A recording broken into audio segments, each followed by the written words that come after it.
Allora, finalmente vi avevo promesso che tornavo a Gemona del Friuli e sono qua con la mitica imprenditrice numero 1 che è Yvonne.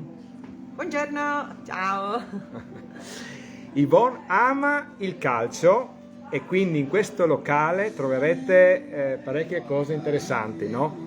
E oggi finalmente abbiamo anche Elena qua. Ve l'avevo promesso. Ecco. Ci sono anch'io. Allora, tra poco seguiteci perché dove andremo? Andremo dopo Gemona, quindi lasciamo questa parte alta di Gemona. Dove ci troviamo qua esattamente? Gemona Alta, sotto il Chiampon.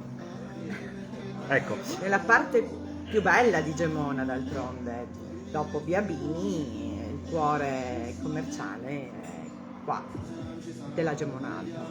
Ecco, qua venite perché ci sono anche i 700 passi della Divina Commedia che partono proprio Dalla qua, chiesa della Madonna delle Grazie. che si trova proprio di fronte. Quindi voi gustate un caffè guardando la scalinata e anche di fronte qua ci sono parecchi giovani perché c'è l'università. L'Università di Scienze Motorie, abbiamo intanto il triennio, i primi 3 anni, con la prospettiva che ci riportino, perché fino a 4 anni fa c'era proprio tutto il percorso dei 5 anni universitari di Scienze Motorie. Ecco.